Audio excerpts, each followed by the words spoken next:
रजस्वला धर्म आया था। रजो धर्म के समय पर सिर धोकर वन में घूमने चली गई थी। वहीं दुंदलिक नाम का एक असुर राजा का रूप रखकर आ गया था और इसके साथ रहना चालू कर दिया। गर्भ ठेर गया, तब दुंदलिक असुर सामने आकर खड़ा हो गया कि तुम्हारे गर्भ में मेरी औलाद है। कंस की मां ने उस गर्भ को नष्ट करने का विचार कर लिया कि मैं इसको समाप्त कर दूंगी।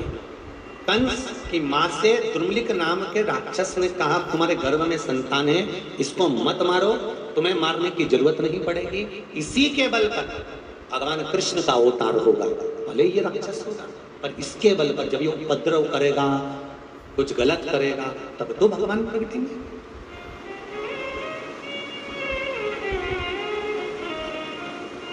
अगर देवताओं की मर्जी से कोई जन्म होता है ना, तो देव तुल्य होता है। और अगर देवताओं की मर्जी से संतान जन्म नहीं लेती, कहीं तुमने जाकर कहीं आड़ी टेढ़ी जगह भूत प्रेत वालों के यहाँ अन्य जगह पर गलत जगह पर जाकर तुमने विनती कर ली, निवेदन कर लिया, संतान भी होगी, पर वो संतान तुम्हें सुख देने वाली नहीं होगी। इसलिए भगवान से निवेदन करना, भोलेनाथ, हे मेरे शंभु, हे मेरे त्रिकालदर्शी, हे मेरे कैलाशी, हे मेरे अविनाशी, हे मेरे शंकर, कृपा करना। अगर संतान देना तो ऐसी देना जो मेरे नाम रोशन करे, भगवत भजन करे, स्मरण करे, सनातनी हो, भगवत भजन करने वाली हो, और मुझे जीवन में सेवा करने वाली, सुख देने वाली, दुख देने वाली। आज यहां वाराणसी के, काशी के राजा ब्रह्मदत्त की यहां संतान हुई, जिसका नाम था दुष्ट कुमार। लोग उससे दुष्ट कुमार कहते थे। जब बड़ा हुआ, इतना अपशब्द कहता था, इतना आड़ा टेढ़ा करता था, लोगों को मार देता था, काट देता था। 2-4 बार ब्रह्मदत्त के यहाँ खबर गई, रानी के पास खबर गई, आप अपने बच्चों को संभाल लो, ये बच्चे श्रेष्ठ नहीं है, ये बच्चा ठीक नहीं है, पर सुनने को तैयार नहीं। जिसके पास में बहुत ज्यादा धन होता है ना, उसके बच्चे को अगर कोई आड़ा टेढ़ा कर देता है तो वो क्रोध कर जाता है। कई बार देवरानी जेठानी में भी विवाद हो जाता है। मेरे बेटे से कुछ कहने की जरूरत नहीं, अपनी औलाद को देख लेते, मेरे छोरे से कुछ मत बोल। अरे भाई, देवरानी और जेठानी में तो यह बात होना चाहिए कि अगर जैसे ही तुम्हारे बेटे के बारे में कुछ मालूम पड़े तो तुमको देवरानी की पीठ थपथपाना चाहिए कि बहुत अच्छा करा जो तुमने बता दिया, आज संभाल लूंगी तो आगे मेरी जिंदगी और मेरा बुढ़ापा संभल जाएगा। अगर आज संभल गया तो मेरा बुढ़ापा भी संभलने में देरी नहीं लगेगी, समझ गया।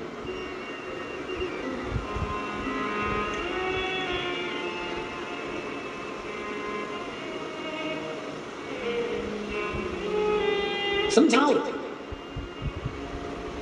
दुष्ट कुमार को कोई नहीं समझा सकता। पिताजी गोदी में बिठाते थे, दुष्ट कुमार गोदी से उतर कर जाता था। जितने बड़े बड़े राजा बैठते थे, उनके सिर पे से मुकुट उतार कर थप्पड़ मार कर रहता था और बाप कुछ नहीं कहता था।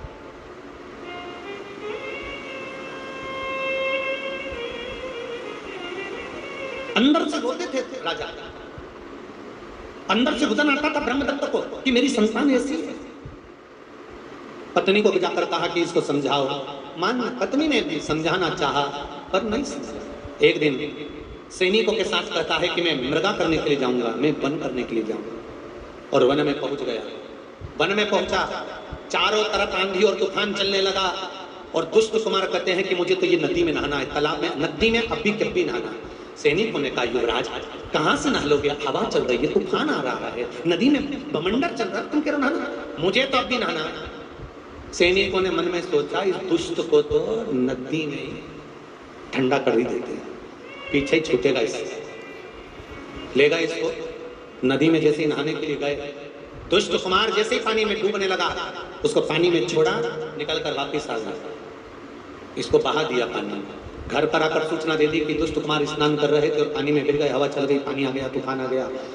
खूब ढूंढने के लिए सैनिक लगा, दुष्ट कुमार नहीं मिला। एक लकड़ी बह रही थी, उसको दुष्ट कुमार ने पकड़ लिया, उस पर बैठ गए।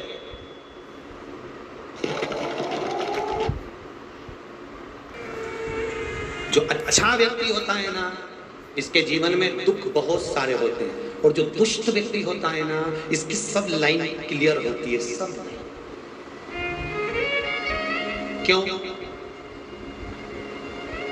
कारण भगवान कहते हैं कि अच्छा जो व्यक्ति होता है, भगवान चाहते हैं कि अब इसको मैं बड़ा दुख दे दूं, कष्ट दे दूं, और उस कष्ट में तपाकर निखार कर भगवान कहते हैं इसको मैं अपना बना लूं, फिर अगला जन्म इसको पृथ्वी पर नहीं दूंगा, मेरे वैकुंठ में इसको संजो कर रख लूंगा। और जो दुष्ट होता है ना, इसको भगवान और पाप करने के लिए आगे बढ़ाते चले जाते हैं कि और करे और करे और करे। जितना ये पाप करता जाएगा, जितना पाप कर्म करता जाएगा, उतना इसके लिए अच्छा होगा, जिससे फिर जन्म देगा, फिर जन्म।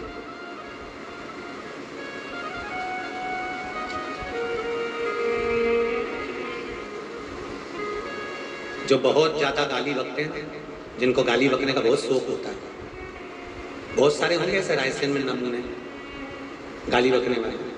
रायसेन में नहीं, हमारे तो गणा, सीहोर में भी बहुत होगा, भोपाल में भी बहुत होगा, इंदौर में भी बहुत होगा, पूरी दुनिया में ढूंढो ऐसे ढेर मिलेंगे गाली बकने वाले।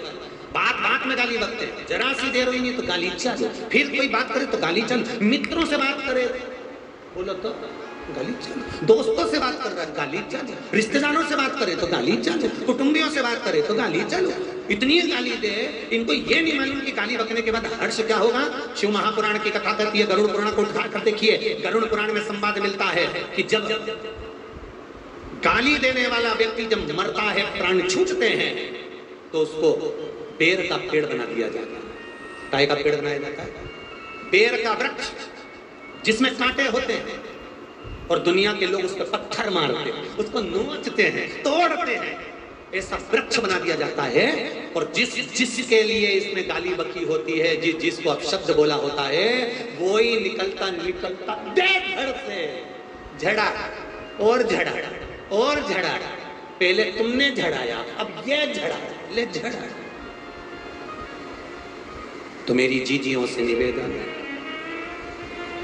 और मेरे भाइयों से भी निवेदन है, भागवत में भी लिखा हुआ है, शिशुपाल ने गालियों पर गालियां दी थी और भगवान ने सुदर्शन उठाकर शीश काट दिया था, क्योंकि भगवान चाहते थे अगर ये ज्यादा बक देगा तो बाद में बेर का पेड़ बन जाएगा। लोग कहेंगे भगवान कृष्ण की बुआ का छोरा बेर का पेड़ बन गया, नाम तो मेरा खराब होगा, इसलिए इसको अभी निपटा दूंगा, गाली इसको बकने दो, निपटा दिया। तो निवेदन है,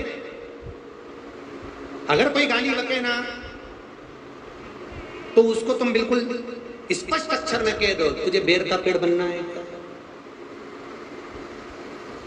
तो वो पूछे बेर का पेड़ का मतलब क्या है, तो तुम उसको शिव पुराण की आज 5वें दिन की रायसेन की त्रिकुंड शिव महापुराण की कथा सुना देना कि देख भैया, गरुड़ पुराण में लिखा है गाली देने वाला बेर का पेड़ बन जाता है, लोग उसको पत्थर से खूब ढूंढते हैं, जिसको बकी है वो ढूंढेंगे तेरे को, तू अभी गाली बकना बंद कर ले, बिल्कुल हफ्ते में 4-5 बक, मरना नहीं, पर ज्यादा मत बकना। एक डायरी रख ले जेब में और जिसको बके उसका नाम भी लिख लेना कि मैंने इसको बकी है। क्यों? जब तू बेर का पेड़ बनेगा तो यही तुझे पत्थर मारेगा, राम की संग यही पत्थर मारेगा, ये बकी ना तूने, यही मिलेगा,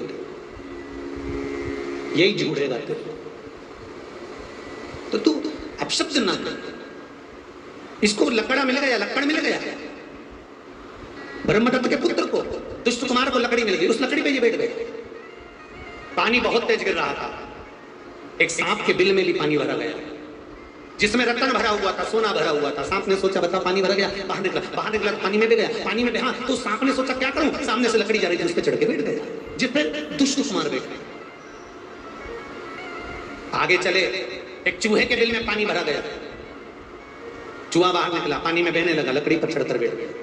एक तोते का घोंसला बना हुआ था, वृक्ष हवा में गिर गया, घोंसला टूट गया, उसमें तोते का शावक का छोटा सा बच्चा था, पानी में बहने लगा, क्या करे, लकड़ी पे जाकर बैठ गया। बहते बहते लकड़ी आगे गई, एक भिक्षुक, एक गरीब भिखारी भिक्षुक, भिक्षा मांगने वाला बैठा हुआ था, कटोरा लेकर नदी में से लकड़ी बहकर आ रही थी। कोई बच्चा रो रहा था, इसके कानों में शब्द गया, तैर कर गया। इसने कहा मैंने जिंदगी में कोई अच्छा काम नहीं करा, एक काम करता हूँ, इस बच्चे को बचा लेता हूँ। और बच्चे को जाकर बचाया तो लकड़ी समेत लेकर आया, उस पर सांप भी था, चूहा भी था, उस पर तोता का बच्चा भी था और ये भी था, सबको ले आया अंदर, संभालने लगा। सबकी सेवा करी उस भिखारी ने, उस भिक्षुक ने, सबको भोजन कराया। राजा के लड़के ने दुष्ट कुमार दुष्ट कुमार ने मन में सोचा, बताओ सांप को भी दूध पिला रहा है, तोते को भी खिला रहा है, मिट्ठू को भी खिला रहा है और चूहे को भी खिला रहा है, और मुझे जान नहीं पा रहा है। इस पापी को तो एक बार मैं घर पहुंच जाऊं, इसका अगर गला निकलवाया तो मेरा नाम भी दुष्ट कुमार है। बताओ, मरते मरते बच गया, अब तो अच्छा सोच ले। कई लोग ऐसे होते हैं, अटैक की बीमारी आ गई, शुगर बीपी हो गया, हार्ट अटैक हो गया, कोरोना महामारी से बचकर आ गए, उसके बाद भी अच्छे विचार लेकर नहीं आ रहे, अभी भी वही गलत काम कर रहा है। यही दुष्ट कुमार, अभी भी सुधरना नहीं है। अरे भगवान ने इतनी बड़ी कोरोना महामारी से बचा लिया, इतनी बड़ी बीमारी से बचा लिया, अटैक से बचा लिया, एक्सीडेंट से बचा लिया, ना जाने कितना कितना दुख आया था, भगवान ने सब तरह से बचाया। तो भगवान को धन्यवाद देना चाहिए, राम कथा कृष्ण कथा शिव कथा में पहुंचना चाहिए, भगवान का भजन करना चाहिए, प्यासे को पानी पिला देना चाहिए, भूखे को भोजन करा देना चाहिए कि भगवान ने अब ये प्राण मुझे वापस दिए हैं, अब ये मेरे बोनस के दिन चालू हुए हैं, ये दिन को मैं भगवान की भक्ति में लगाऊंगा। फिर वही गलत काम में लगाना चाहिए, क्योंकि दुष्ट कुमार बेचारा इतना काम कर रहा, सेवा कर रहा, रोटी खिला रहा, प्राण बचा लिया, उसके बाद भी सोचता है इसके प्राण लूंगा। सब अच्छे हो गए, दुष्ट कुमार कहने लगे मुझे घर जाना है, सूचना मिली, जाने लगे। सांप भी जाने लगा। सांप ने कहा, ए भिक्षु, तुमने हमारी सेवा करी है, मेरे पास में बहुत सारा धन रखा है, तुम आना, मुझे आवाज लगाना, सारा धन मैं तुमको दे दूंगा। चूहा बोला, मैं भी जिस कोटर में रहता हूँ असरफियाँ पड़ी हैं, मैं तुमको दे दूंगा, मुझे आवाज लगाना। तोता कहता है, जब तुम्हें अनाज की कमी पड़े मुझे बोलना, मैं आवाज लगाऊंगा, मेरे पक्षी आएंगे, तुम्हारी गाड़ी भर कर चले जाएंगे। अब दुष्ट कुमार ने सोचा कि जब ये सब कुछ दे रहे हैं, अगर मैं नी इनके सामने बोलूंगा तो अच्छा नहीं लगे। उसने भी कह दिया, आप मेरे यहाँ आना, कुछ दिन रहना, मैं आपको राजसी ठाट दूंगा। और मन में सोचा, तू एक बार तो आ जा, नी निपटाया तो मेरा नाम दुष्ट कुमार। सब चले गए। भिक्षुक ने विचार करा, भीख तो मंगना है, भिक्षा तो मंगना है, आज एक काम करता हूं, चारों जगह होकर आता हूं। सबसे पहले सांप के यहाँ गया, आवाज लगाई, सांप आया, सांप ने कहा, भिक्षुक लो, पैसा लो, दौलत लो। भिक्षुक ने कहा, मुझे धन दौलत नहीं चाहिए, बाद में देखा जाएगा, अभी तुम्हें जाना। चूहे क्या पहुंचा, चूहे को आवाज लगाई, चूहे ने कहा, लो ये धन दौलत ले लो, ये संपदा ले लो। नहीं मुझे अभी नहीं चाहिए। मिट्ठू को आवाज लगी, तोते को, तोता आया, ले लो, नहीं चाहिए।